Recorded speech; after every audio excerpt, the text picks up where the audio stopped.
Hi, everyone. Welcome to the webinar, which is also a weekly stock market update, some of the stocks that I like and so on. Sorry, I'm a couple of minutes late, just so much going on. So welcome one and all. And I've got a bumper number of slides to get through. I want to try and do it in record time. So grab a seat, make yourself comfortable. You might want to take screenshots on your phone, take photos and the like, because I'm going to go through not only the kinds of stocks that I've purchased, some of the ones that I've purchased and how I look at things, but my market update, the data that I look at as well. And just from a trading perspective, anything that's giving me some indications of what's going on at the moment as well. Okay, so we've got a lot to cover. And here goes. You should be able to see and hear me loud and clear. So just let me know that you can indeed see and hear me loud and clear. And I'm going to make sure that we get on with it then. And let me know where you're from. And if this is your first webinar as well, I'm going to just let everyone know. Hello. Okay.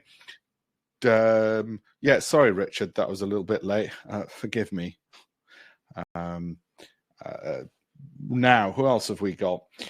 Nicholas KP. Everyone, welcome on board. And Richard, it'll be worth it for your precious time that I was 180 seconds late.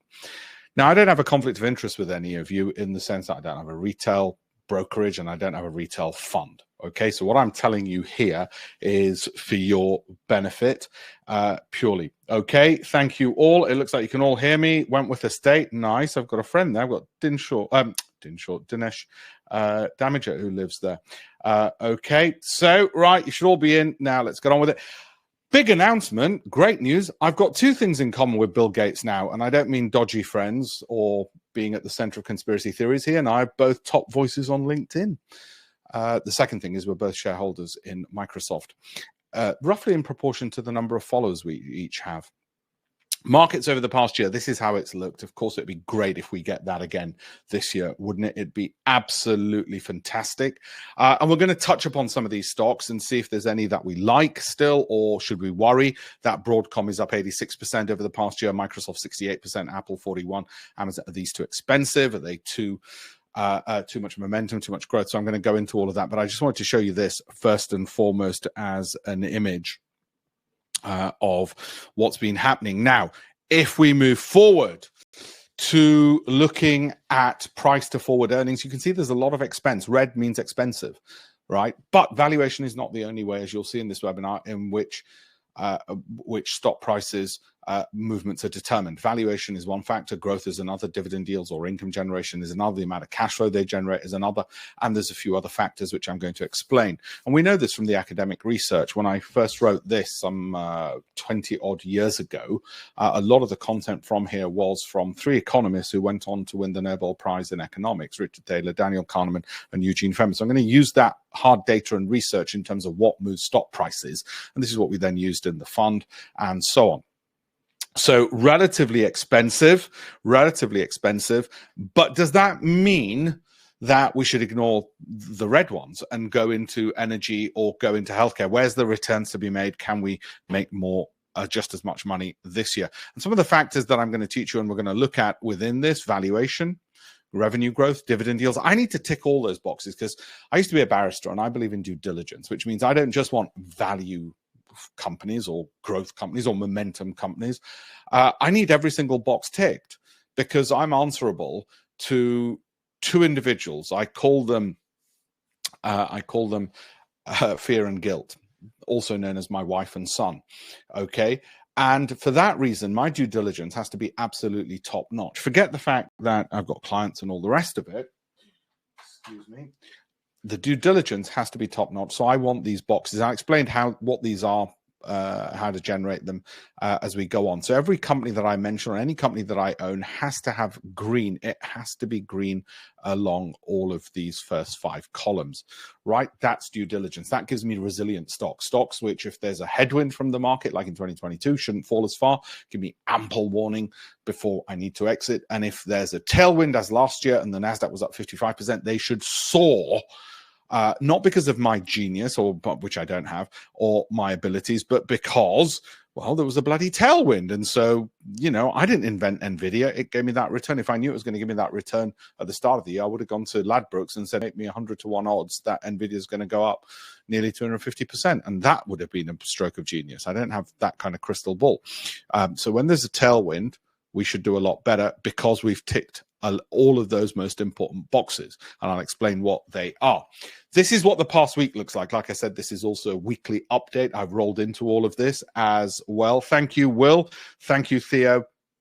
Thank you, everyone, as well. So given the past week, and look, Nvidia is still up there. So what do we do with those kind of companies which might be in our portfolio? Not necessarily Nvidia, although, as you know, that is. What do we do with those which have done really well? What's the exit strategy so we get to keep our money? I'll teach you that in this webinar. So this webinar is information and education, okay? It's going to tell you what's happening with the market and, most importantly, educate you for the future as well on how you handle things. So I'm going to do all of that all in one, which means a hell of a lot I'm going to do. And looking at how it's gone over the past week, well, we're going to go through some of these stocks and see what our views are. Everything from a Tesla to an Nvidia will be covered. So let's, as I say, get on with it. Now, exchange traded funds, I'm going to mention a couple that I like. I can't go through all of these, but I will in future webinars, YouTube videos, TikToks, and all the rest of it. That's 1 month performance. And you can see just even in a month, healthcare has been strong. Forget leverage for a moment, because that's high risk. And I that deserves a separate video by itself. But you can sort of see where's the money coming from, or going into, rather. Well, healthcare, I just wonder if healthcare is going to be good this year. So I'm going to discuss a few healthcare picks. And of course, technology, at first it looked like surely technology can't have a good year, but it may well do. And I want us to keep an eye on consumer cyclicals. So that considered, let's dive deeper into, well, what are these and why? Because I'm taking the lead from, well, okay, what's actually showing some results so far?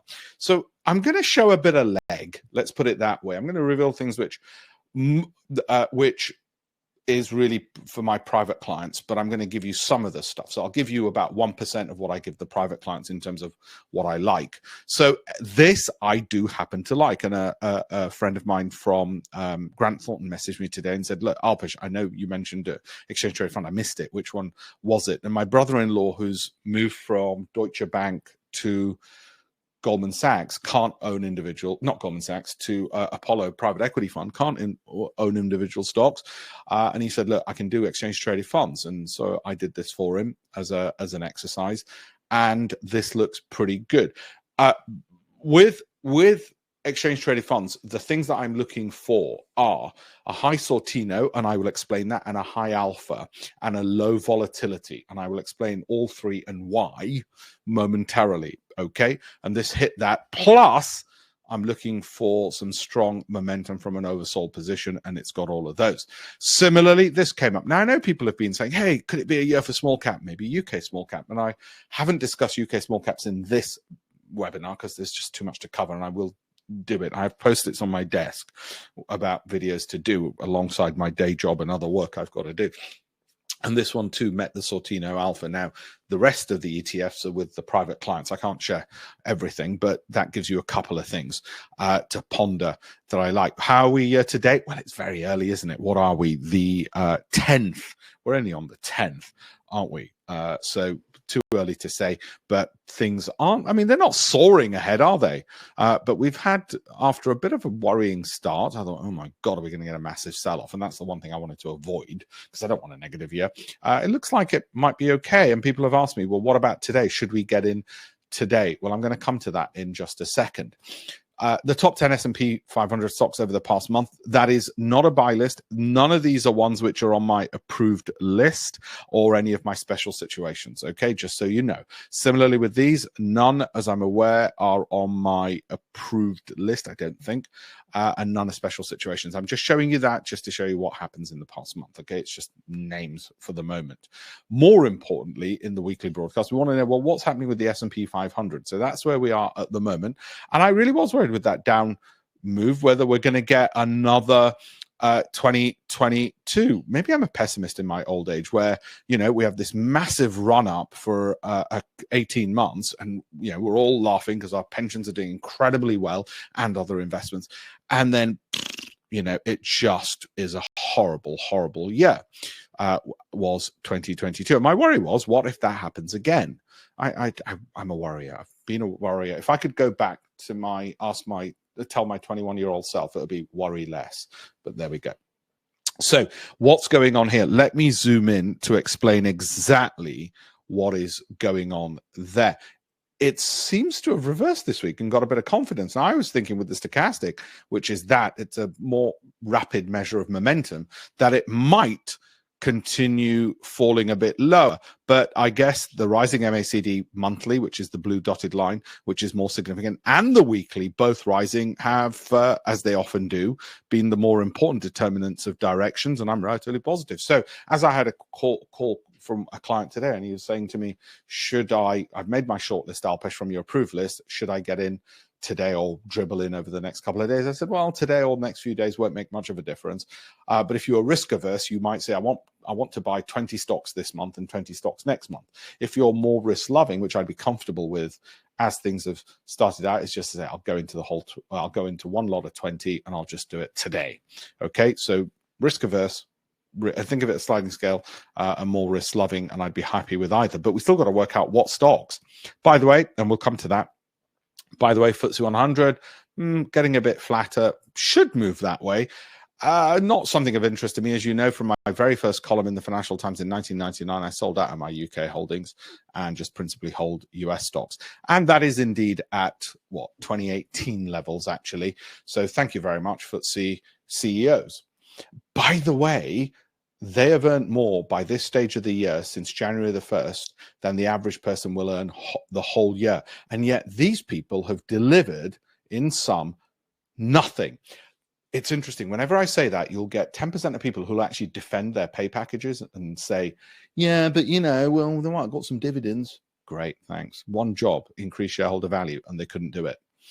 Now, I think they're all going to apply for the new CEO of Post Office job.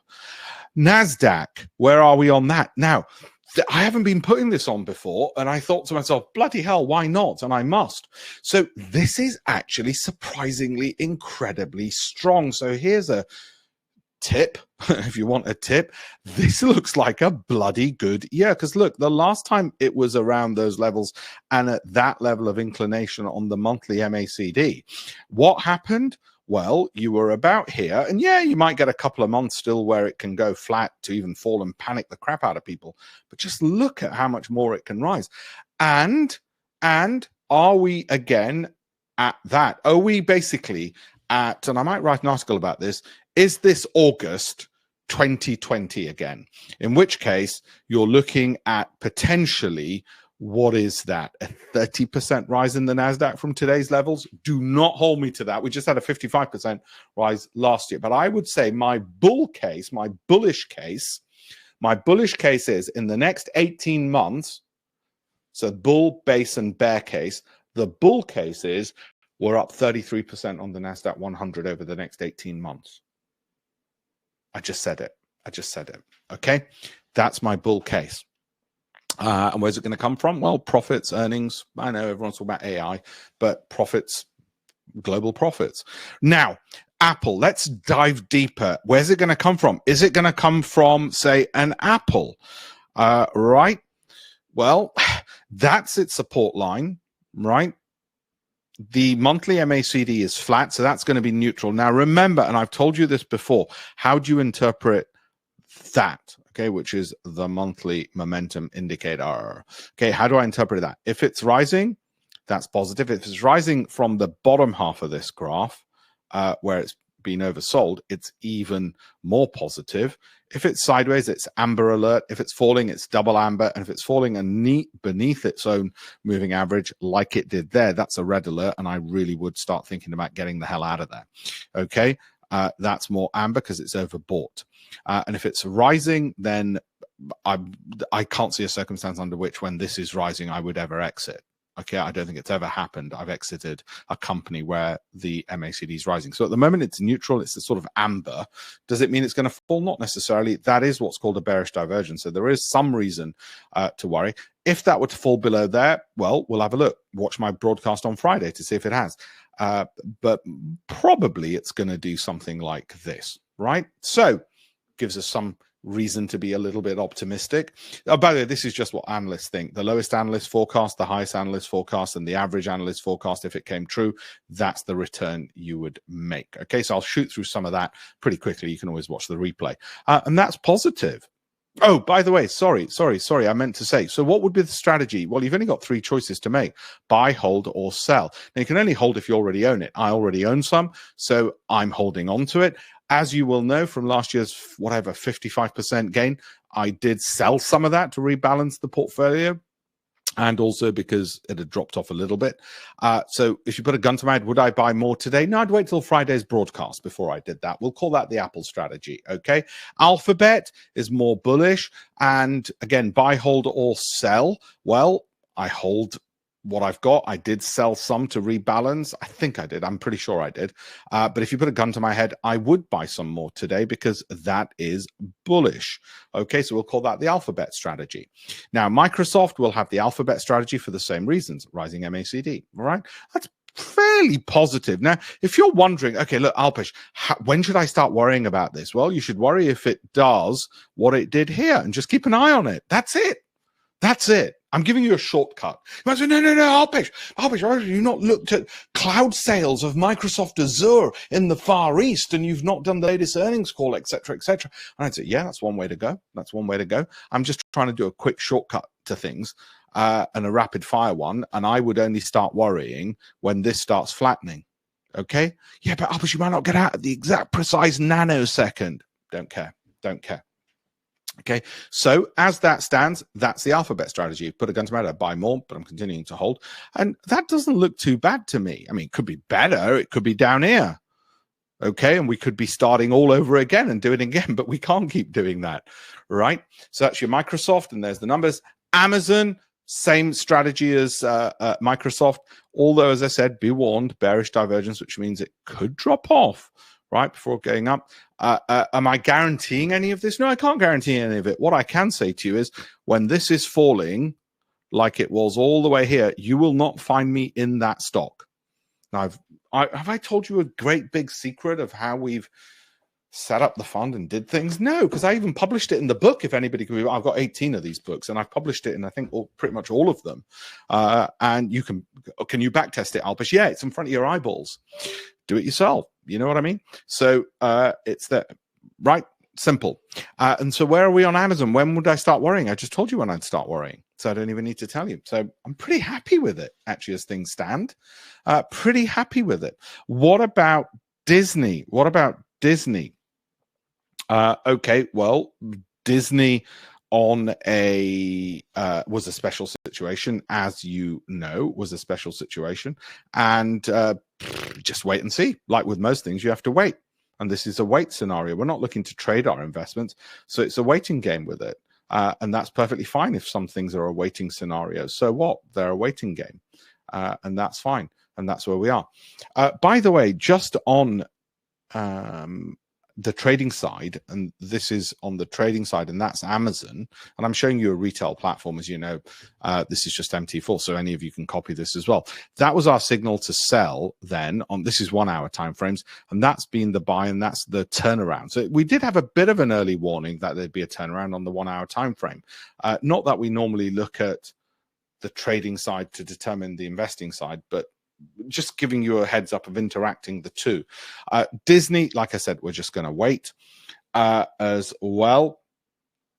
It will be amazing, but 3,000, been in Apple industry 33 years. Okay, there's a whole load of emails here.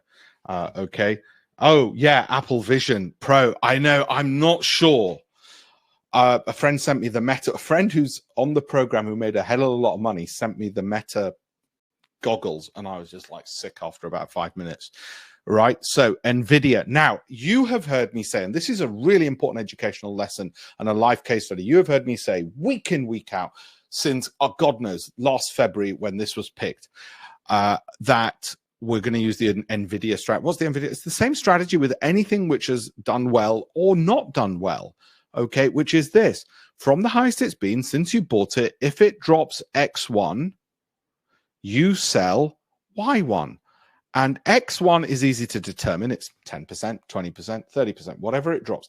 Y1 is dependent on your risk appetite, because I don't have a crystal ball to be able to see into the future. So what did we do with Nvidia? There have been times, as you have heard me say, oh, look, it might fall. I'm a bit worried, like here. But I said, even though the MACD is rising, so we didn't get out and panic based on technicals. We don't do that. What we said is, if it drops X1, sell Y1. And it just didn't. It just, look, it didn't, as you can see. So what happens? It now makes another high, and we're still in it. So what led us to stay in it? Was it that we saw into the future? No, because you've been watching the broadcast. Was it that we were really cleverer than everybody else and we knew into the future of AI disks and Nvidia, and we had an insider there who could give us information?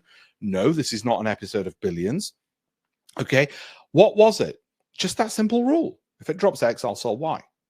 If you're risk averse, Y would be a very small number, and if you're risk loving, it'd be a very big number. It's as simple as that. All right, so there you go, and there's Nvidia. Now, I am worried because look, it is overbought, and I'm worried that at some stage it'll do this. You know, it'll make you all these gains, and then you lose them, and I don't want you to lose them. And that's why that simple rule I just gave you protects you. Alpesh, it's not going to take ages to look at. No, it takes about 5 minutes every 2 weeks to just look at your phone and see, oh, has it? No, it hasn't. Fine. Okay, so it helps you capture the gains and keep the gains. It's not just about making the money, it's about keeping the money. Okay, so that's a really incredibly important educational lesson. I told you what this means and what this means, so I won't repeat myself. Now, Tesla, it's flat. As you know, we got out in October. It was a special situation from January of last year. If you want to know where these special situations are listed, on my Telegram channel. If you want to know where the Telegram channel is, I'll put the links on later, but it's alpeshpatel.com/links. Okay. I'm glad there's so many comments. No, dude, good. Please do talk amongst yourselves in terms of the products, and I love that. Great. No, please do. But you know what I'm basing it on, which are these factors. And Tesla is flat. Now, I got out after it had that drop, and of course it's gone back up since then. So in hindsight, I should have stayed in. I'm not bothered because I wanted to reduce some of my equity holdings because it was a special situation. It wasn't on my approved filtered list. That means it didn't quite make all of these criteria. However, it was close enough, a bit like clearing in university, and the momentum was pretty strong. And it might become a special situation again, but at the moment, it's not. Okay. Meta, same as the Nvidia strategy. All right. Very simple. And it's just made a new, I think it's made a 52-week high. Now, why did your fund manager mess up? Why has your fund manager over 2 years delivered you a 0% return? Because they had Meta here. It dropped 80%. They couldn't go into cash, i.e. they couldn't sell it, or they didn't want to sell it. And then it recovered last year. So this gain paid for the previous year's drops. So they ended up with a 0% gain. That's why I hate fund managers. All right, because they pool your assets and then they can't go into cash, and they don't tell you all of this, and they screw your returns up. We, as you can watch from my Telegram in February 2022, said, no, it's time to go into cash. Why did we say that? Remember what I said? When that scenario happens, you will not find me holding bloody anything. And that's not the only time I've said it. I've said it for the last 25 bloody years. Okay, it's in the books, and it frustrates me that everybody hasn't read my book and it's not compulsory reading in schools, but there you go. Okay, so we didn't have that drop. And then in January last year when we got in, we didn't get in at the market bottom. I don't have a crystal ball. We waited until this was flat and just started to rise. Now you might say, why aren't you more risk loving and get in here? No, too early. Or what about here? Nope, too early. What about there? You've got bigger balls than I have if you want to do that. It's not for me. So we got in here, which was a little bit late, but that's fine. We still got a 200% return or whatever it is now, and I can take that. If I was a genius, I would only have bought Meta. In fact, I would have leveraged it and only leveraged it tenfold. Obviously, I'm not a genius. Okay, or either that or testicular dysfunction. You know what I mean. Meta, ServiceNow, same strategy as Nvidia. Look, it's got a breakthrough there, and for the same reason. So at the moment, just holding, no issues. Whoops, whoops, whoops. You might want to take a picture of that. Okay. And Cisco. My only worry, you're talking about the Apple goggles, is, look, it's Apple. I know it's going to be wonderful. And I might be wrong. I just can't bear the thought of wearing those bloody things around. I don't know. I might be wrong. I know gaming is massive, and I know gamers love it. So I know they'll make sales out of it. I know it's a premium product. They'll make a killing out of it. All of those things are going to happen. Okay. And I'm not the one to judge. Is it an iPhone moment iWatch? If I could judge those things, I would have started Apple. My job is to say, I'm still in Apple stock. That's it. That's it. There is no greater pontification than that. And when are you going to get out of Alpesh? Well, if it drops X percent, then I'll get out Y percent. I'm on the basis I've just told. That's it. Right? Because I like my life to be simple. You know, studying, exams, I did that. Overthinking, I did that when I was in my teens. I don't like doing it. Cisco still got similar reasons. I've got a lot to get through, so I better rush through this because we're only on slide. But I don't know what number we're on, but we've got 160 to get through. Netflix, great. It's not one I own. It's not one I own. As you all know, I cover it because when it had those great results here, we did this projection. So I thought, let me just cover the projection. Okay, so that's how far we are along that projection, and that was the projection. Still holding to it, and we'll see if we end up having to get out sooner because this drops. Drops a certain percentage, and then I'll let you know. We'll see. I don't worry about things before I need to worry about them. So all I've got to decide is, still holding it. We'll look at it again on Friday. That's that. End of story. Now, I went through 100 odd, rather, actually, one of my staff went through 100 emails or messages that we'd got from people who filled in the portfolio form. We do a free portfolio analysis for people, and there's a form for it. And we asked them, what are your major problems? And these came up. Now, sometimes people had more than one major problem. That's why the numbers don't add up to 100 exactly. And these were the things they came up. And I'm going to try and solve these in this webinar. Major problem, pension low returns over the past 1 to 5 years. 41% mentioned that. IFA or wealth manager, clueless or useless, or words to that effect. 42% mentioned that. I don't know how to sack my IFA. A worryingly large number mentioned that. I couldn't believe this. Okay, so I'm going to solve these problems for you in a second. I've never done it myself, okay? I've used a fund manager, retail fund manager, or IFA who's bought all these funds. Also, a big one which got messages, my IFA does spray and pray with dozens of funds. And that came up a lot. Words to that effect. And the reason they're using the word spray and pray is because I use it, and so they were responding to a terminology that I had used. So I put this into depictions, okay? I got AI to depict these problems. You or IFA do spray and pray, i.e. no strategy, underperformance, dozens of funds. You're basically throwing darts at a dartboard. Now, the great thing about AI is it's obviously trying to be ethnically diverse, because you've and gender diverse and every other kind of diversity, which was interesting. I mean, it's more diversified than a portfolio should be, is AI. But anyway, problem, people are holding on. I'm going to try and solve these problems. So problem first, solutions next. People holding on too long and not knowing when to let go, right? So I asked AI, draw me an image, and that's what it came up with. A pretty good bloody image, actually. I mean, that bloke, my God, you'd think there really is a big, massive bear. People said IFAs give me 0% returns when the NASDAQ was up 55% last year. What the hell? And that's people having their chat with their IFA going, what the hell, mate? And he's coming up with every crap excuse on the planet that they can come up with. And that you would, what can I say? So there's that. Then problem, too scared to sack your IFA. That's it. They go and see the IFA. Well, lots of trophies, blah, blah, blah. IFA of the year, 1832. Too scared to sack. Yes, it'll be available later. Don't worry. We'll go and eat. Feed the soul, not just the stomach. Problem, you're wasting a lot of time and energy and confusion. So I'm going to solve this problem as well. So I asked AI, what would it look like? Somebody's trying to do it all themselves. And I say that my desk has got Huel drinks, and I'm not a shareholder in Huel, I should say. And I don't know if you can see that. Can you see that? There's no pictures. Yeah. And bars into I almost look like that a bit. If you put all my team from around the world in one place, now that's more people than we've got. We've got a couple of people in India, 2 in Philippines, 2 in Leeds, one other in London, and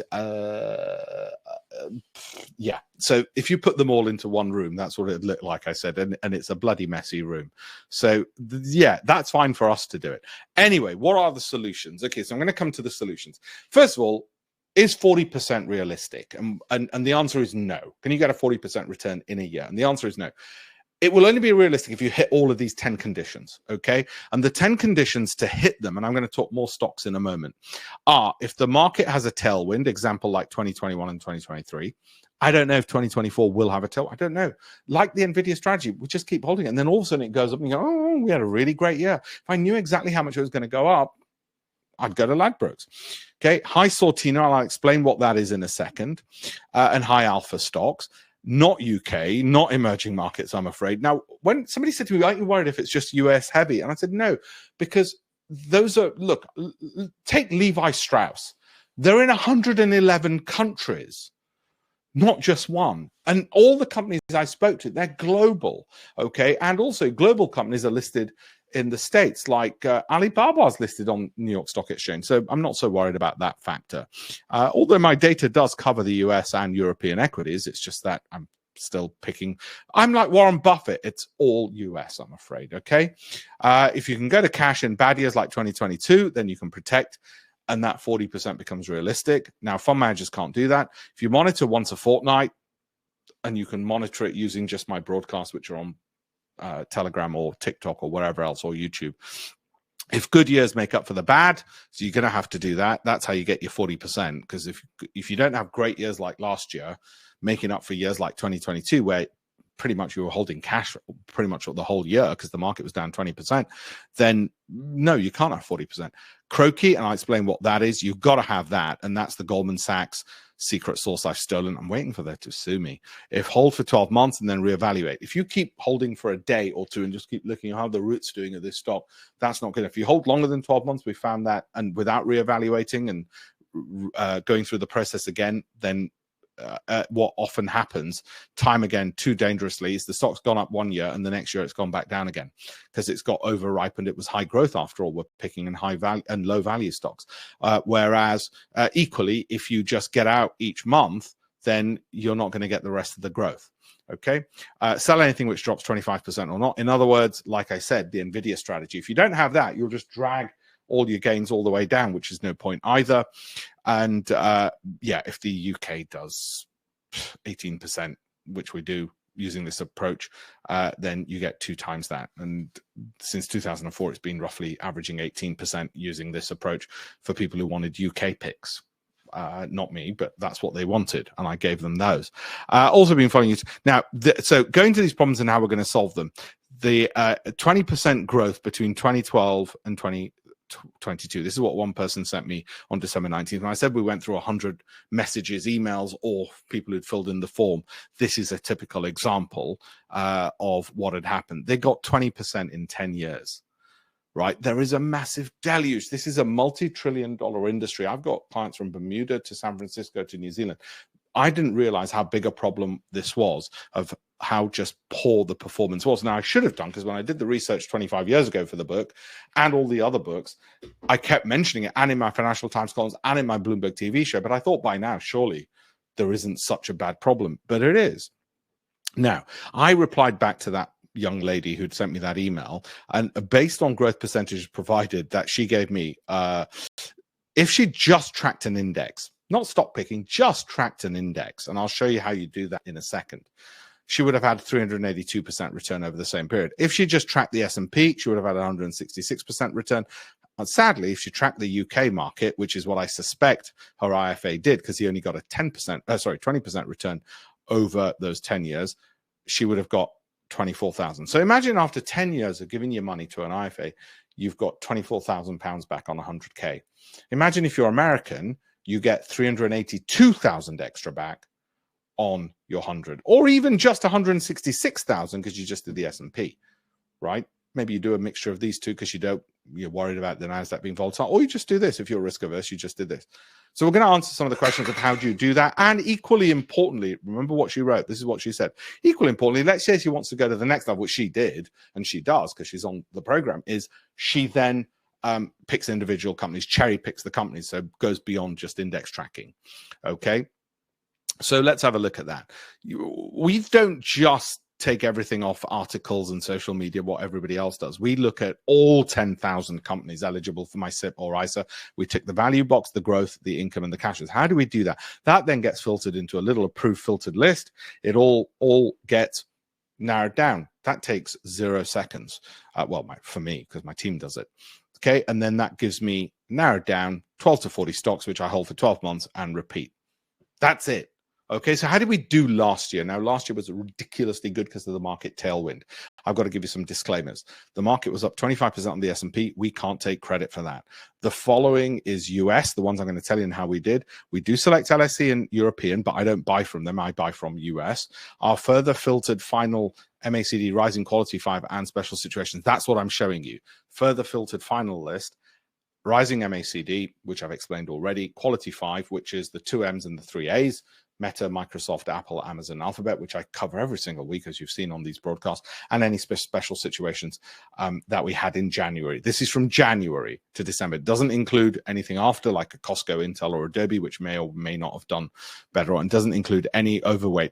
We just assume that everything is equally weighted, the same amount of money in each, and we assume no leverage, because that would give us an unfair advantage over most people. Then it would make things look even better. It's not a typical year. Much of 2022, for instance, was in cash, thankfully, but 2023 wasn't. Does not mean any will be held into 2024. So please don't just copy these blindly. So what was the results? And I've shown you this before. Yeah, it was a stonkingly weird and wonderful year from that. Now, there's a bigger list that we provide, which people might want to pick from, but I always suggest to them they get from the approved further filtered list, Rising MACD, and the Quality 5, and that narrows it down. And this year they've got those. And just so you know, because I'll show you a little bit of ankle, I'm not going to give you the whole list, but just to give you a tiny bit of ankle, what's included in that. Well, I've bought Goldman Sachs this year, CVS, and Verizon. Doesn't mean that's not stock picks for you guys. Doesn't mean they'll necessarily be the best, but for the private clients, I'll continue monitoring them. And there's a whole bunch more which on that further filtered list, like for instance Viper Energy, which I've not bought, might do yet, not bought yet. And there is, I'll give you one more piece of leg. Actually, I'll give it in a second. So that's where we are. And of course, continue holding the ones I've already shown you, which I said I own. Any of that I don't own, I've already told you anyway. So that's what it looked like. Now, did I know Nvidia was going to do that? No, I didn't know it was going to do that. Did I even know it was because of AI it was going to do that? No, I thought it was just still the blockchain thing, because I don't need to. It ticked all the boxes of value, growth, income, cash flow. So I'll go into that in a second. All the boxes that I need ticked, it had tick. None of these, by the way, meet our criteria. What I'm showing you this for is value, growth, income, cash flow. It was marked green. Cash return on capital invested, marked green. That performance, i.e. recent momentum, was marked green. Sortino and Alpha. That's why it got in there, and that's why it made it. Sterling Infrastructure, I didn't even know what they do. Okay. So how do you sack your IFA? You watch this and you think, right, I want to sack my IFA. So Paresh actually wrote this for a client who said, I don't know how to sack my IFA. British people are too polite. You know, somebody stabs us with a knife and we apologize. We go, oh, I'm really sorry I got in the way of your knife, you mugger. Okay. And in the same way, when an IFA is mugging us, we're like, oh, I'm sorry, just keep taking the money, 0% return. And this is actually a real case study. And he sent me this morning and I thought it was rather good at first. So I cycle. I cycle is my commute. I don't drive a flash car or anything like that. My wife's got a nice car, but I don't. I cycle. As I get older, I'm trying to be more like Warren Buffett and have less of everything. Anyway, so I'm cycling. I'm talking to Paresh, and he's reading this out to me, and I nearly fell off my bike. So this is what he's told the client. He suggests the client tells his IFA. In urban years, I'll be 67 years old, to retire. On average, the performance of your funds, if you continue, will mean I shoot my desire to retire with a reasonable amount. With the Nasdaq up 50% last year, I'd like to know how you expect me to be happy with the 5% my fund has grown this year. Now, this is a real person, right? He's writing for, and these are real numbers for that person. I need to take my remarks seriously. Thank you for your effort to date, but I now feel it's time to take things in my own hand, take complete ownership of my wealth, and I'll be speaking to my accountant about setting up a SIP and ISA. So how do we do that? How do we set up the SIP and ISA? It's really simple. Look, and I'm going to give you some simple stuff because I realize that a few people have got this problem. They don't even know how to do it. You go to, it doesn't have to be Barclays. I'm giving Barclays as an example only because you've heard of it. Okay. It could be AJ Bell. It could be Lloyds Bank. It could be Halifax. It could be any such thing you've heard of, right? It's really simple. It's like opening a bank account. You get started, right? That's all you look. It's there. It just tells you how you do it. You go to their website and you click a few buttons and you open it like a bank account.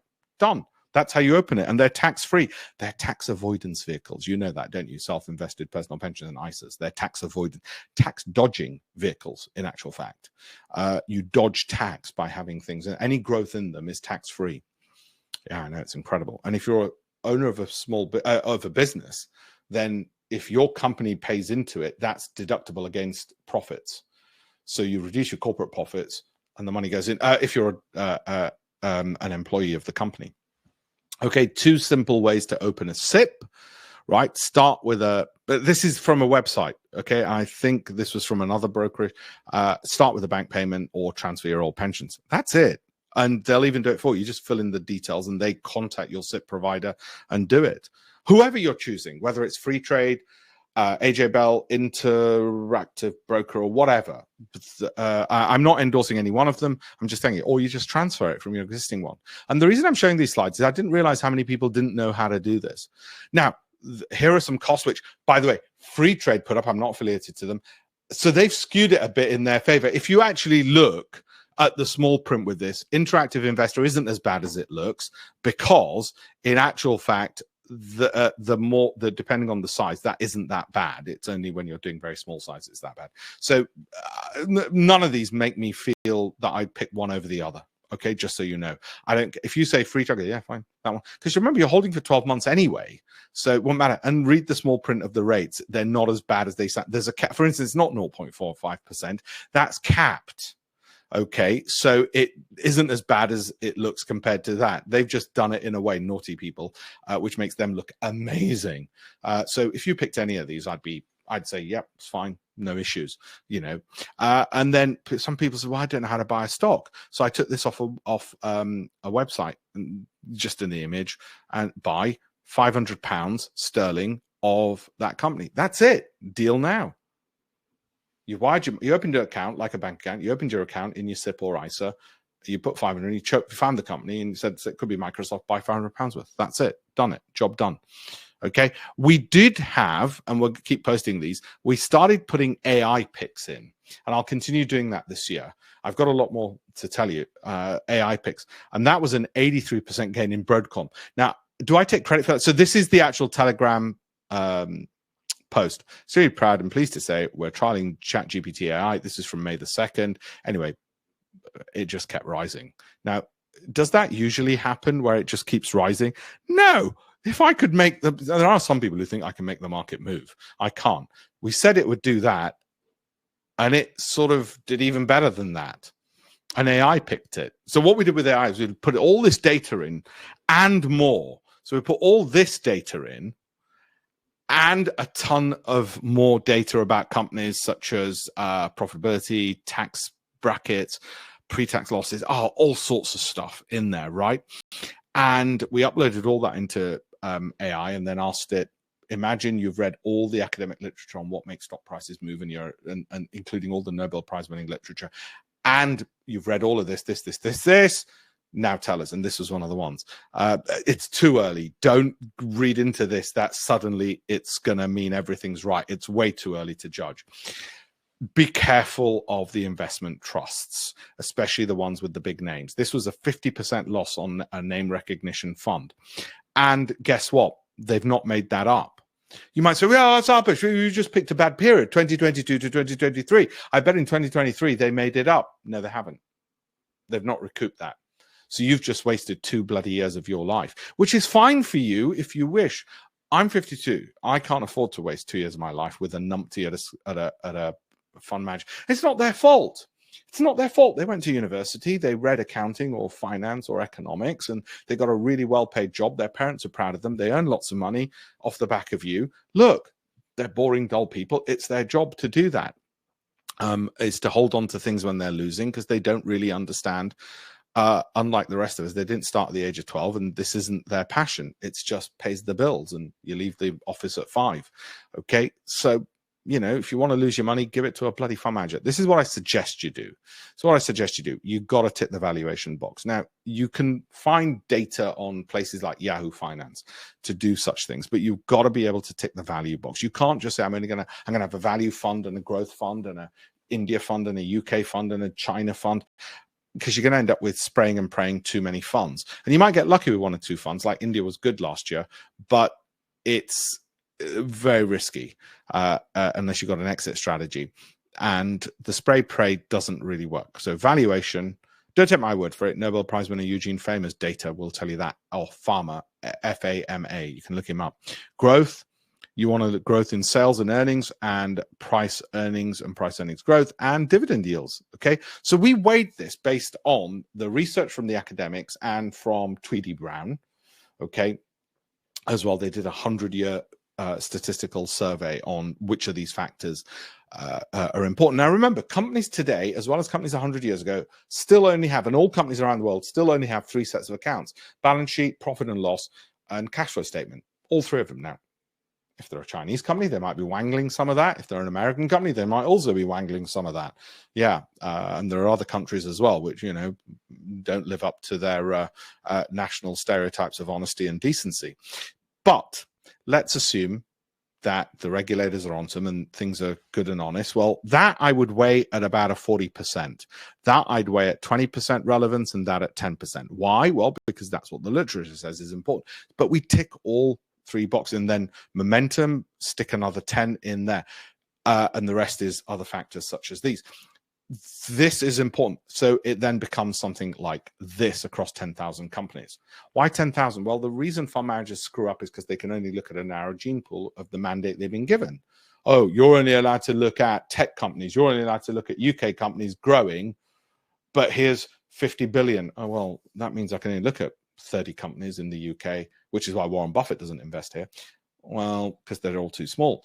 Well, okay, out of those 30, go do some, that's your universe of stocks. Go beat the market. What, with 30 bloody companies to choose from? Are you kidding? That's like saying, oh, right, okay, Liverpool, go win the league, but you can only pick footballers from this group of 5 people.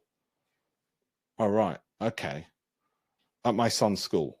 All right, even worse. Brilliant. How am I going to win the bloody league? I don't know. So it's not even their fault, but they keep taking the money. So they're part of it. This is what you want to be looking at. Sortino is really simple. It's really important. It's the average return of a stock, and you want that to be as high as possible, don't you? Except versus the risk of missing that on the downside. If it misses it on the upside and overachieves, that's fine. And the reason you want a high Sortino is because it's a shortcut to everything I've just told you. Because what I've told you and how the world's going to go and how Apple are going to do their lenses and all the rest of it is crystal ball gazing. The Sortino is actually just telling you, whilst it's no guarantee of the future, it's actually just telling you, okay, this company tends to have a high average return and very rarely misses it to the downside. I want to tick that box. Okay, alpha is outperformance of the market. Monitor them frequently, because you know what? Once you start trading these investments, you're kidding yourself. You are absolutely kidding and killing yourself. And by the way, if you want to see the S&P 500, that's where it is. There's the V-shaped recovery that we've got going on from the trading side of things, or the timing side of things. Just to show you Amazon as well, the V-shape, well, S&P and Amazon are pretty much identical. That's the 1 hour Amazon over there. Okay, and the FTSE, on the other hand, sorry, I didn't show you the FTSE. There's the FTSE. Short term, though, it's only 4 hour bars. Okay, and we'll come back to some more of that in a second. As you know, I am looking at 12-month holding period, then redo the exercise, 15 to 40 stocks, and if it drops 25%, from the peak, then definitely getting out. Okay, but might get out sooner if, in the case of Nvidia, you're sitting on a 250% gain. If it drops 10%, I might sell half, and if it drops 25%, sell the other half. I don't know. I'll let you know when that situation arises, and you'll know when I do that because I'll tell you on Telegram, TikTok, YouTube, and so on. So one strategy, many tactics. Well, I'll come to that in a second. And 20 to 40 investments maximum. Why? Well, you can argue the toss, and I'll tell you what the research is. The bottom line is markets are correlated to the downside. When stocks are falling, stocks are highly correlated. So you don't get diversification that you think you do. And every time these magazines and journalists say to you, don't forget to diversify among sectors, they're talking from the 1960s and 70s. The world doesn't work like that anymore. Why? Don't trust narrative and cliches. Trust the data. And the data shows this. I'll give you a free copy of the book at the end of this to prove you the data, so you can look at the data and you've got the evidence of the data. Okay. Now, let's say you got 10-year and you want to try and make 20%, not 40, but just 20. And let's say you got 100K in your SIP, ISA, or 401k, and I know there's people from around the world here. You also plan to add 1,500 each month to your portfolio. Okay. Then that gets you $1 million in 10 years. Okay.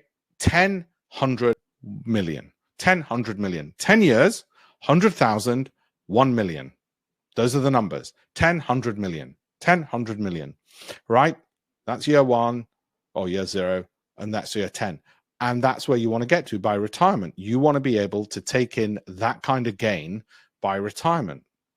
Okay, why? Well, because it'll make things a little bit more comfortable than most retirements are going to be at the moment. Now, it won't work as smoothly as that. It'll go like this. It'll go like this. Why will it go like that? Well, because the bloody markets go like that, right? Now, we've had a couple of bloody great years.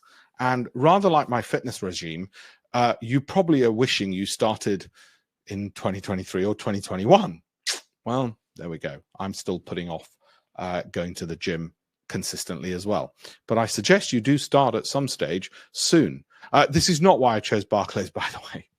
On the SIP side of things, I don't have a commercial relation or anything with them. It's just because the brand name people know. And so I thought, well, let me get a screenshot of them so you know where it's coming from. You know who I am. All right. So, and the bottom line is what I'm trying to do. Look, only 5% of you will want to do this. You'll be business owners, you'll be dentists, you'll be accountants, you'll be lawyers. You will be ones who want to manage your own portfolio and not give it to an IFA and see it pissed away. And I'm pissed off with fund managers. IFAs give it to fund managers. Wealth managers give it to fund managers. I've done pieces on Fundsmith and why it's not as good as people think on St. James's Place. And I'll do more videos on this because I rip apart their portfolios and say, well, look, and to be fair, I'm picking people who it's not that they're not clever or anything like that. It is that they've got their hands tied behind their backs because they only can pick from a small group. I mean, some are just rubbish like this guy, but and some are greedy and just lazy. And look, I would be the same if I had 9 billion under management. I'm sorry, I too would be corruptible if you put 9 billion in my pocket and I would say to you, no, my fund is the best, honestly. Of course I would. I'm not holier than thou. Look, do me a favor, put 9 billion into my account and I'll prove it to you. I will look at what the billionaires own. Do you want me to zoom into that in case you can't see it? Okay, that's their latest filings. You can see 31% is portfolio. Now, interesting with billionaires is, and this is Bill Gates, is most of their money is in their top 10 holdings. They don't have 200 spray and pray holdings like your IFA thinks you should have. Can you imagine? Well, that's because they're billionaires. Yeah, well, guess what? The funny thing about billionaires is they do like their money a bit and they don't want to take big risks with it. So how come they have it all concentrated in the top 10 and you don't? Well, because your IFA is an idiot. Warren Buffett says, put all your eggs in one basket and watch the basket. So every fortnight, minimum, can do it more frequently, just keep an eye on and make sure you deploy the Nvidia strategy if need be. And this is what Goldman Sachs hold. I'll zoom in just so you can see if you wish. This is not a recommendation to buy these things because in the case of Mr. Buffett, okay, he bought Coca-Cola back. By the way, it's not looking too bad at the moment. That's not a pick. I might do it. Funnily enough, I mean, he bought it when for the dividends 1 billion years ago. He's got 400 million shares in it. Okay, 400 million. He's nearly got 1 billion shares in Apple. But so don't don't get carried away thinking Coca-Cola is a buy today. But he's got 50% of his money in Apple. If you think Apple's going to drop, you got another thing coming. I mean, it can do the worst Apple will do is what it did in 2022, and just look it up how much it dropped. Barely budged, right? No. And Bill, by the way, Warren Buffett, it was asked, why the hell did you buy Apple? And he did a similar analysis. I mean, he said, oh, we looked at the numbers, blah, blah. He said, no, come on, tell me. Why did you really buy? Where's the moat? Where's the unique selling point it's got? He said, I'll tell you. He said, I've got a private jet. This is what Bill Gates said on CNBC interviews. Brilliant. Every single word that man has ever uttered has always been gold. I've never heard the man utter rubbish. I utter a lot of blah, blah, blah. That man never does. And he said, I've got a private jet because I spend a fortune on that private jet. I've got friends who spend more time on their phone than I do on my private jet. If you increase the price of their phone tenfold, they would still pay for that phone. Oh, that's a clever way of putting it. It's a clever way of putting brand, moat, technology, everything else. It's not why he bought it. It wasn't just that, but the point he was making is, it's you try and get somebody who likes their meat and try and turn them vegan, they will kill you. That's how Apple owners often are. They'll kill you if you try and take their Apple away from them.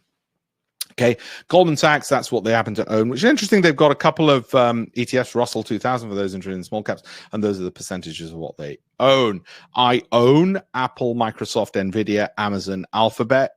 Goldman's have been copying me, obviously. Maybe not. Okay, so that's where we are. Now, why, speaking of Goldman's, why Croaky? I mentioned earlier one of the key factors is not just Sortino and Alpha, but it is cash return on capital invested. Okay. Oh, I've got quite a few questions. I'll answer those in a second. Give me a second. As well, I'll answer all those questions. So Croaky, cash return on capital invested, incredibly important. That's the formula. Can I remember it? Can I? Hell. Listen, I got the maths prize at A-level maths. Okay. Can I remember formulas now? No, I'm not 18. I'm a grown-ass adult. I got the right to put my feet up and not remember formulas. I've got people to do that for me now. The advantage of being old, okay, and a bit fat. And so what they discovered is companies in the top quartile by cash return on capital invested generate 30% per annum. Not every year, and not every company in the top quartile. That gets your attention, doesn't it? Got bloody mine. I stole these slides. I was sitting next to Jim O'Neill. Jim and I are still in touch because he's now chairman of Chatham House, where I used to be on the investment committee. Anyway, I stole it from that lunch we had. And there were 10 of us in the Goldman Sachs Wealth Management lunch room, which was in Fleet Street at the time. I'm not sure if it's still there, next to the Express Newspapers building. Anyway, Source Quantum Database, Goldman Sachs Global Investment Research. They don't give this out to regular people. If you want them to pick stocks for you using this methodology, give them 50 million, you can become a private client of theirs. Or I stole it. And anyway, there we go. And that's why I have to look at Croaky. I need that to be ticked green. I need all of these boxes, these first 5, to be green. The first 5 boxes have to be green. And you might say, isn't that too simple, Alpesh? Well, yeah, we then also look at momentum and do a tie break on other factors. The other factors, I said I'd mentioned the other one. The other factors we look at include, as a tie break, discount cash flow. It's not essential, but it's a tiebreaker. So if you get too many stocks out of 10,000, then you've got to do that. I'm going to answer questions. I told you this already and how we did, and all of that. Sorry, excuse all of that. I duplicated things a little bit by accident. So this is important flow chart. Okay, it's a very important flow chart. There's the rule. That's it. That's your exit. What do I do with my portfolio, Alpesh? Well, watch my market update and then stick to that part. Simple. Okay, what do I do with my cash, Alpesh? Well, that's zero risk. This was February 2022. This is risk at level 10. Okay. Most of last year I was here, as you know, except in August, September, October, where I was getting a bit worried, and that's when I sold Tesla and eased back on some of my equity holdings. Currently, I'm sort of about here. It's about a 6. Okay, it's roughly where I am. That's how things stand. Okay. There'll be more stock picks or more purchases for the private clients watching this that I will do during the course of on the private Telegram channel as I do it. I've been rather busy and I've not been in a mad rush. This is a typical portfolio that I get sent. Too many funds, okay, too few stocks and UK centric. And as you can see from the performance, that was their performance. And this was selected, I think, by an individual plus an IFA, if I remember rightly. Okay. And it's just pretty. I mean, there are one or two things in there which are okay. Look, you might want T-bills because you just want to have cash earning a degree of money. Sadly for you, they've not really done much. They've actually lost your money. But, you know, so what did do well? Well, one thing did well. Well, two things did well, and that was it. So it's not that I'm good. I am. It's that everybody's so bad. Right. Now, I'll tell you what I mean by this. If you're in a position to make a marginal difference to somebody, it's a huge difference if they're starting from something like this. A friend of mine said, and this is exactly what I mean, he said, mate, you've got to come out to Dubai and speak to people there. This is going to be amazing.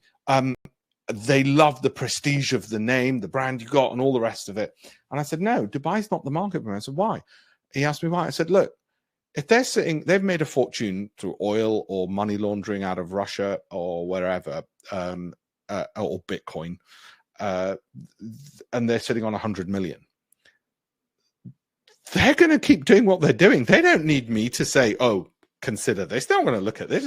They're going to say, no. I'm about to run some drug mules through wherever, you know, and all the rest of it, however they're making their money. So I explained to him, this is because UK people are getting shafted. And actually some around the world. We've got clients from around the world. This is another typical one when they filled it in. I mean, this is worrying. Major investment problem you're facing, last 2 years, 0 return.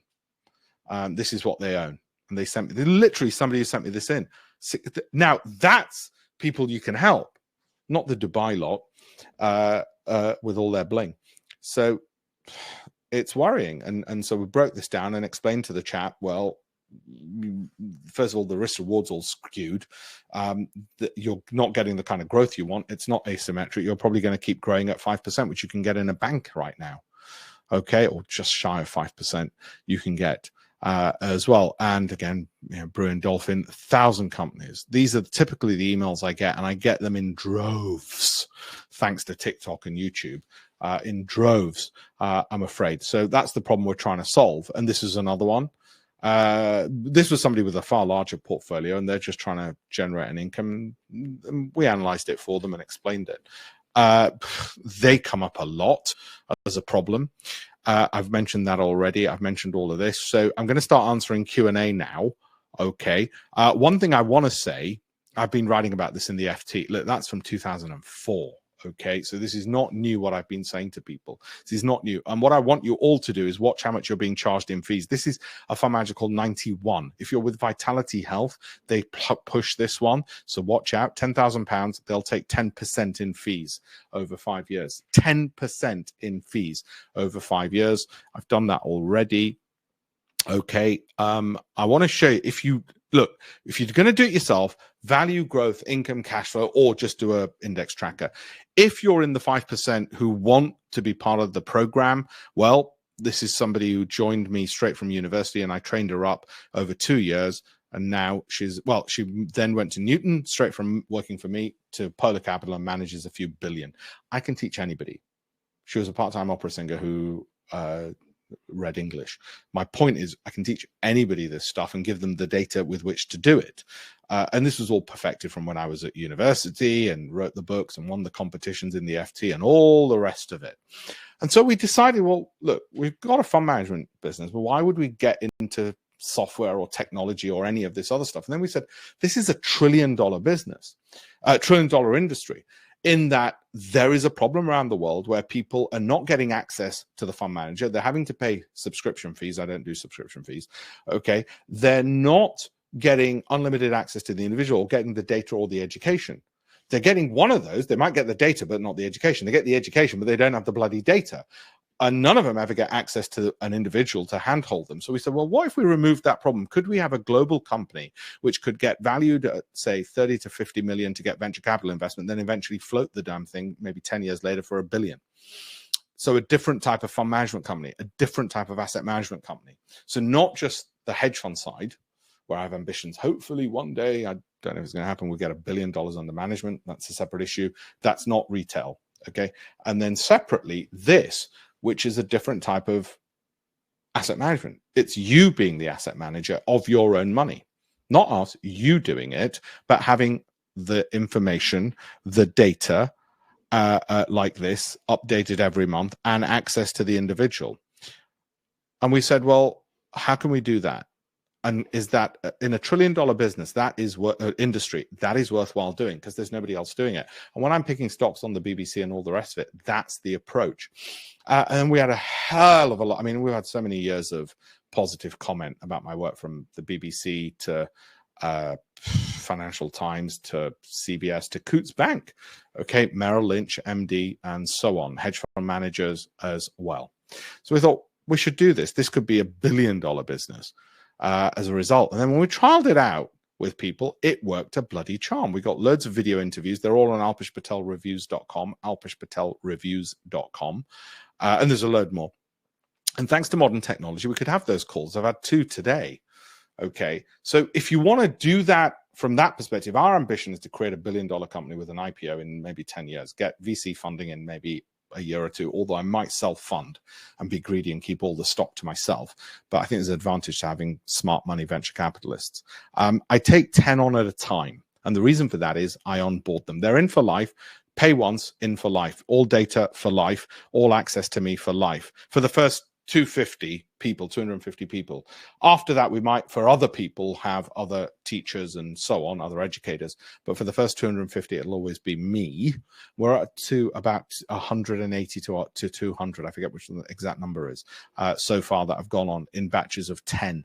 And as I said, the ambition that I have is, and I think we'll do it, because like I said, over the last couple of weeks, we've got people from San Francisco and Bermuda, let alone the UK. Now, I thought, well, how do we price something like this? Okay, given that you're giving them access to yourself, all your data, letting them know when you're buying and selling and all the rest of it, and a whole educational program, which they don't have to do because it's really me they want to speak to, and get the data, and more importantly, get to know, okay, what's on my further filtered list. That's it. That's from where I would pick my picks. So they picking from the same list based on their risk appetite. So they get all of that, the database and access to me. And we thought this shakes up the industry. Given that I talk enough about it for the last 25 years of what's wrong with the industry, why not actually walk the talk and say, well, we'll create a bloody company to destroy the industry. Well, not quite destroy it, but keep the campaign going. So how do we price it? Well, 100K is what you make if you make a 20% return in just, let's say it was in a year. Maybe even in 2 years, you made an extra 20% on 500K. On a nice year, you made 100K. Do we charge that? No, don't be silly. 12-month return, that was November 2021. You saw what it was in 2023. Okay, and we were able to get into cash for 2022. 2022 was pretty flat. There was a bit of an uptick because of some energy stocks in July, but let's not even count that, because that might not have happened if energy hadn't been a thing in July, August, September of 2022. So that's not bad.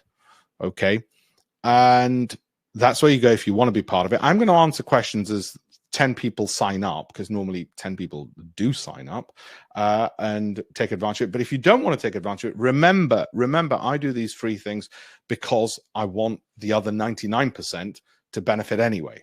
And the 1% who want everything, well, they sign up, and that's fine. I'll continue doing the free ones. Let's have a look. Let's have a look with all of this. Got quite a few questions. You said it's overbought. Alpesh, what's going on with Meta? You were skeptical I was skeptical last week, but I said wait till Wednesday. But it's since gone higher and higher. Yes, exactly. I can be skeptical and not do anything. So last week I thought, oh, I'm a bit worried about tech stocks, as happens each week. It happened in August and September. It doesn't mean we go and sell things. We're not trading our investments. And that's a very important factor. Private investors overtrade all the time. Hey, Mithun, how are you? Tyler, Finbox is the only screener tool that I could find Croaky Valley. I custom create it. Tyler, are you looking at 1 year time frame of these metrics like Sawtooth and Alpha? Yes, exactly. Would you buy Broadcom now? I don't know. I've not looked at it. It's not come from my further filtered list, so I don't know. I'd have to look to see if it then becomes a special situation now or not. So for the moment, assume no, because I've not looked at it, so I can't answer. But I can make a note and give you an answer on that and do a broadcast on that if you wish. Also love the new idea. I'm looking forward to learning lots. Thank you, Devak. Forward money fixed ISA of 1 year, 5.3. There you go. Forward, I think you mean forward money fixed ISA, or is it forward money? Who, I don't know, David. So there you go, 5.35%. You know, it's ridiculous that these fund managers are basically taking your money, shoving it in an ISA and giving it back to you, and then taking their fees out. Interactive allows you to settle and keep USD, so you don't need to exchange it. Yeah, that's another good point, KP. A very good point. And that's why, you know, the free trade example is a bit naughty what they've done. Any tax applicable once you withdraw from your SIP? What is the yearly allowance? Devak, look that up. The amounts you can withdraw from a SIP, look on the Barclays website, you know, and it'll tell you the rules. I'm not going to go through the tax rules just in case I get something wrong and say you can withdraw up to half of it tax-free or whatever, because it might depend on your circumstances if you've withdrawn a whole load of other money from elsewhere. So it's a bit nuanced. Do look that up, okay? On that, this is the advantage, I think, with the program. And you guys are the closest to ticking all the boxes that you need to tick to be successful at investing. The fund managers certainly aren't. They've got their hands tied behind their backs. The IFAs are the worst. The robo-apps have really died a death now anyway. Okay. Kishan, how does Mr. Patel get dotted weekly and monthly MACD? I can only get solid lines when I add the MACD indicator. It depends what platform you're using. So it doesn't really matter whether they're solid or dotted. That's not the point. That's a design feature. Barclays for me can only be used on a few approved brokers. Jay, yeah, I'm just giving an example. You might use Hargreaves, you might use AJ Bell, name brokers. As long as they're regulated, I don't really care. Interactive Investor allows you to settle. And oh, I mentioned that. Yup. We'll reach out when I need to repair. Niche now is Apple squeezed out. Okay, so I've gone back enough. Okay. Yeah, it's over. Just because it's overbought doesn't mean it can't keep rising. It can be overbought and keep rising, just like Crocs went up 200% a few years ago. We exit. If it drops X percent, we exit Y. Okay, so in the case of Nvidia, it is overbought. I was worried about it a month ago, but it didn't drop 10%. Okay, listen to that really carefully. It didn't drop 10%, so we didn't sell 50% of it. Right? So however worried I'm worried my son might not turn out to be a nuclear physicist. It doesn't mean I'm going to sell him on the black market today. He's 5. Okay, I hope that makes sense. I think there's too much overthinking going on there, KP. It's a lot easier than you think. It's a hell of a lot easier than you think. Thank you. I can see the registrations coming. Thank you. Give me, feel free to put your name up, and I'll also give you a shout out. You've put it on the private. Some of you put in the private Q&A. Welcome on board, those who've signed up. You're going to have, yes, I will. I'm not sure when, Jay. I might do it next week if you want me to. Not a problem at all, Jay. I can do that as well. So that's anyway where you go if you want to be part of that program. My ambitions had grown when I saw the number of messages we were getting of people who's, first of all, had been on the program and just how much they loved it, but also how many people were having problems with their ISAs and their SIPs and their fund managers. And then I thought, you know what, this is a global problem we are solving, and this can be in a $1 trillion industry, this can be a $1 billion business. It was that simple. Okay, so that's how I had worked it out, and that's why I want to take people on to prove to the VCs, if we do go down the VC route, that in actual fact, that's the way to go. You can go through a company. I've got a question on the Q&A side. If you want to ask private questions, there is a Q&A thing. You can do private questions. You can ask questions privately or confidentially. So I've got a few private ones which have come up, which I understand some of you might want to keep it private, and that's perfectly fine. You can do it through a company and get VAT off, and that's the discounted. So you might not have VAT to pay if you're outside the UK. Sorry, I meant you had 2 pairs of 4 lines and then another 2 stochastic and different graph. Oh, Kishan, just email me. Again, it depends on the platform. So what it was one was weekly, one was monthly. And I showed on the weekly bar chart, the weekly and the monthly MACD, even though the monthly price chart wasn't showing. Okay, and let me explain that to you. We have got massive ambitions for this. I'll show you what all this is part of. When I say ambitions for what I've done, what I mean is this. Whoops. Okay, what I mean is these are the ambitions for it. Okay, to teach 1 million people how to be better investors, basically. And we've got some good numbers already. And by the way, if you go to campaignfor1million.com, you'll see what my campaign is. And you can download free copies of the book, the portfolio analysis, copy of my Financial Times book for free, connect with me on LinkedIn, free trading classroom, investing course for free, free daily investment. Okay, so you've got a whole load of free stuff. It's all on there and you can have a look. Okay, and you'll get my latest blog articles as well. On there, and what my idea is and what the vision is. And look at where I got to talk about it to a bunch of people, whether they wanted to know or not, as well. Anyway, and the reason I say $1 trillion vision, you'll see. You might think I'm nuts, but you'll see why, on what the idea behind that is. And I might put that in the comment section, actually, so everybody can see that, because I'm rather proud of that. Alpesh, you're super generous with your time. Advice, KP, I'm pleased. Thank you. Jay, if I have a Mac, we'll also... Yeah, because it's in the cloud. Doesn't matter whether it's a Mac or whether it's PC. The information, all of this, you get sent in the cloud. So there's absolutely zero issues. And not only do you get it sent... See, data is no good. What if you had to pay for data for the rest of your life? You don't. This is pay once, access. You get it updated for a month. But data without wisdom is pointless. That's where I come in. And you might say, well, wait a minute. Wait a minute. Well, that's not efficient, having you. People want that. They want humans. You know, when I book airline tickets, I hate doing it online. I just bought a bunch of tickets from my folks and me. I want to speak to somebody on the bloody phone, and they never do that. Because if you're going to spend quite a bit of money on anything, you really want to speak to a human. All right? Whether it's a stock or whether it's freaking 3 airline return tickets, rather expensive ones. And you can't. They won't give you a bloody phone number. So we wanted to do things differently.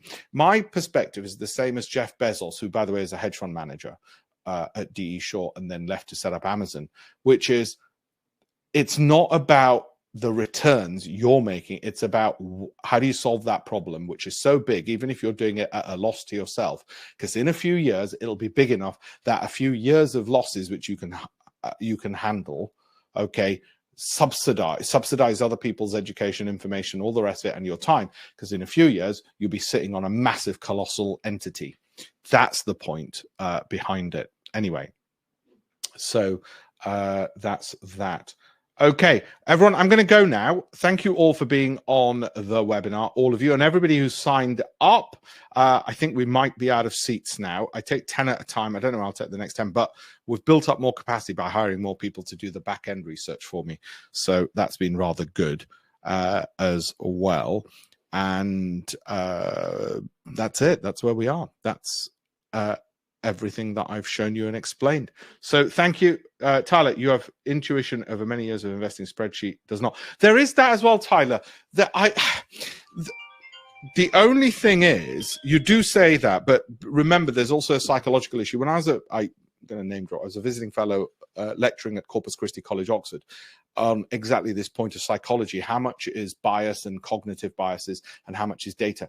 And so I do trust data more. And you might say, no, surely you've got expertise, and that's why the experts, as we know, can get it wrong. So thank you. You're right. I have years of experience, but that's years of knowledge, which I do look at the data, but you're right. There is an element of that as well, which I think people want. So you are right, Tyler, but also don't underestimate the power of data. I'm sure you're not. Okay, everyone, I better go. Let me just turn this off. I'm going to get on my bike. People find this shocking. Somebody said to me, why do you do this? Why don't you just get into your Porsche and drive home? And I said, I don't have a Porsche. My wife has a very nice car, but I don't. I have a bicycle. And he was shocked. I said, well, it's bloody London. Do you know how much it costs every time somebody hits my wife's car?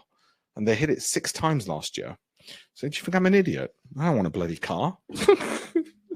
I like saving the hard-earned money. Anyway, I'm going to jump on my £150 bicycle and cycle away. It's a bit like Warren Buffett and his 1970 car. Have you seen his car? It is a pile of junk, basically, for a man of his money. And they ask him, why have you got that? And he goes to McDonald's and he goes, I'm happy. It works. I don't have problems. And it's like, yeah, exactly. Of all the problems you want, a car is not one of them, and all these little things. So I sort of took it out of his book. There's one with Bill Gates as well. He said, what car do you drive up to in work? And it was some kind of Prius. It was ridiculous. And he goes, well, you know, look, what do you want me to drive up in? Yeah, and yeah, I've got a few fast cars, but I don't look right in them. Bill Gates, to be fair, doesn't look right rolling out of a McLaren F1 or something. I don't know. Anyway, thank you all. Oh, you're into data analytics. Perfect. Thank you, everyone. I'm going to get going. Thank you all. And thanks, everyone who signed up. Please give me about an hour and I'll send you the login details and set up our first call. For the first call, please allow 1 hour. Everyone who signed up, 1 hour for that first call, because I take you through all the data and the software, and then we go through your portfolio, and then we have a second call. So that really gets you bang up to speed. So allow an hour for that first call. Thank you all very much, and I will speak to you all soon. Thank you.